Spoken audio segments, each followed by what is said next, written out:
അമൃതയാണ് ആ ആധാരം എന്റെ വീട്ടിൽ നിന്ന് മോഷ്ടിച്ചതെന്ന് ഞാൻ വരുത്തി തീർക്കും. അല്ല, അച്ഛനും അമൃതയും തമ്മിൽ നല്ല ബന്ധത്തിലായതുകൊണ്ട് അച്ഛൻ എടുത്തു കൊടുത്തതാണെന്ന് പറഞ്ഞാൽ പോലീസ് അത് വിശ്വസിക്കുകയും ചെയ്യും. അതിലും നല്ലത് സുമേഷ് എടുത്തു കൊടുത്തതാണെന്ന് പറഞ്ഞ മാപ്പ് സാക്ഷിയാവുന്നതാ. എങ്കിൽ പൊളിക്കും. ആ അമൃത പണ്ടേ ഇവന്റെ ക്രഷ് ആയിരുന്നതുകൊണ്ട് ആ കഥ എല്ലാരും വിശ്വസിക്കും. ഏയ്, ഞാനതൊരിക്കലും സമ്മതിച്ചു തരില്ല. അമൃത ഇപ്പോഴും ആ ബന്ധം തുടരുന്നു എന്നാൽ അതവൾക്ക് ചീത്തപ്പേരാണ്. എന്റെ അമൃതയെ ചീത്തപ്പേര് കേൾപ്പിക്കാൻ ഞാൻ സമ്മതിക്കില്ല. ആന്റി ഡനിയൻ എന്ത് മണ്ടത്തര ഈ പറയുന്നേ? ഇനി അമൃത മഹിയേട്ടനെ കല്യാണം കഴിക്കോ? ചങ്കിക്കൊള്ളുന്ന വർത്താനം പറയരുത് കേട്ടല്ലോ.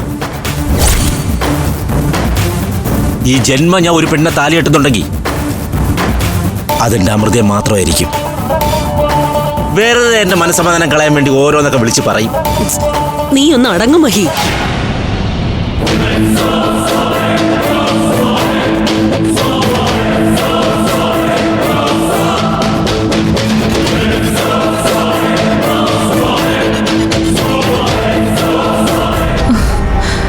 ഇങ്ങനെയെങ്കിലും ആ ലോണൊന്നും ശരിയായി കിട്ടിയില്ലെങ്കിൽ കണക്കൂട്ടലെല്ലാം പാളും.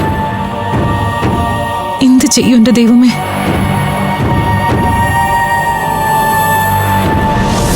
അമൃത പണയം വയ്ക്കാനായി ഞങ്ങളുടെ സഹകരണ ബാങ്കിൽ തന്ന ആധാരം ഇതിനു മുമ്പ് മറ്റൊരു ബാങ്കിൽ പണയം വയ്ക്കപ്പെട്ടതാണ്. ഞങ്ങളുടെ ബാങ്ക് പ്രസിഡന്റിന് മുന്നിൽ പഞ്ചരത്നം നേരത്തെ തന്നെ പണയത്തിലാണെന്നുള്ളൊരു ഡോക്യുമെന്റ് കിട്ടി.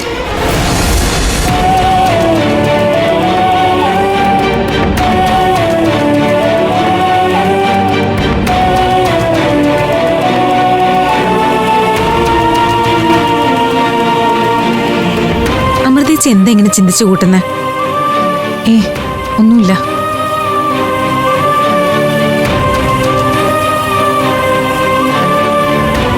അബീറിനുള്ള എൻഗേജ്മെന്റിന്റെ കാര്യങ്ങളൊക്കെ സോൾവ് ആയില്ലേ? എല്ലാം സെറ്റല്ലേ? പിന്നെ എന്തിനാ ചേച്ചി ഈ മൂഡ് ഓഫ്? ഒന്നുമില്ലെന്ന് പറഞ്ഞില്ലേ? രാത്രി കിടന്നുറങ്ങാൻ നോക്കാതെ എല്ലാവരും എന്തിനാ എന്റെ അടുത്തേക്ക് വന്നിരിക്കുന്നേ? അതുകൊള്ളാം. കുറച്ചു നേരം നമ്മൾ എല്ലാരും കൂടി ഒരുമിച്ചിരിക്കാന്ന് വിചാരിച്ചതിപ്പോ തെറ്റായി പോയോ? ഇനിയിപ്പോ കല്യാണമൊക്കെ കഴിഞ്ഞ് ഓരോരുത്തരും ഓരോ വഴിക്ക് പോയാ പിന്നെ ഇതുപോലെ ഒരുമിച്ചിരിക്കുന്ന അവസരങ്ങളൊക്കെ വല്ലപ്പോഴും അല്ലേ കിട്ടൂ. ഇവളുടെ ഒരു കാര്യം. അമൃതേച്ചി അല്ലെങ്കിൽ ഇവിടെ എന്തോന്നോ ഓർത്ത് ആകെ അപ്സെറ്റ് ആയിട്ട് ഇരിക്കുക. അതിന്റെ കൂടിയാ ഇനി നിന്റെ വക സെന്റിമെന്റ്സ്. അമൃതേച്ചിയുടെ മൂഡ് ഓഫിന്റെ കാര്യം എന്താണെന്ന് ഞങ്ങൾക്കറിയാം. അതെ,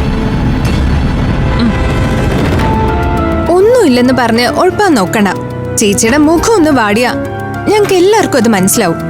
പറ അമൃതേച്ചി, എന്താ പറയേ? പിള്ളേരുടെ ഒരു കാര്യം. എനിക്കൊരു മൂഡ് ഓഫും ഇല്ല. ഞാൻ വെറുതെ എൻഗേജ്മെന്റിന്റെ കാര്യങ്ങളും അതിനുവേണ്ട ഒരുക്കങ്ങളെ കുറിച്ചൊക്കെ ആലോചിച്ചിരുന്നതാ. അതിരാവിലെ തന്നെ ട്രെയിനിങ് ക്യാമ്പിലേക്ക് പോകാനുള്ളതാ. അതുകൊണ്ട് ചെല്ല്, എല്ലാരും നേരത്തെ കിടന്ന് ഉറങ്ങാൻ നോക്ക്. നാളെ പോണോ? ഇനിയിപ്പോ എൻഗേജ്മെന്റ് കഴിഞ്ഞിട്ട് പോയാ പോരെ? അതൊന്നും നടക്കില്ല.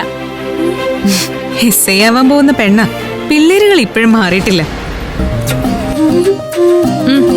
നാളെ നീ പോയേ പറ്റൂ. ക്ലാസ്സും ട്രെയിനിങ് ഒന്നും മിസ്സാക്കാൻ പറ്റില്ല.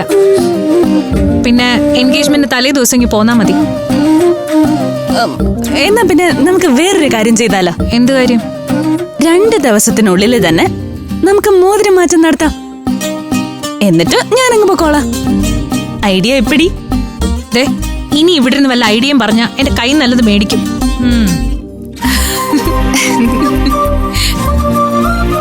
നീ റാണി മേഡത്തിനൊരു വാക്ക് കൊടുത്തിരുന്നു.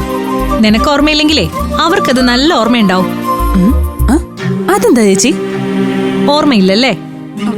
ഈ ബാച്ചിൽ പാസ് ഔട്ട് ആകുന്നവരിൽ വെച്ച് ഏറ്റവും നല്ല ഓഫീസറായി മാറുമെന്ന് ഇവളവരോട് വാക്ക് പറഞ്ഞിട്ടുണ്ട്.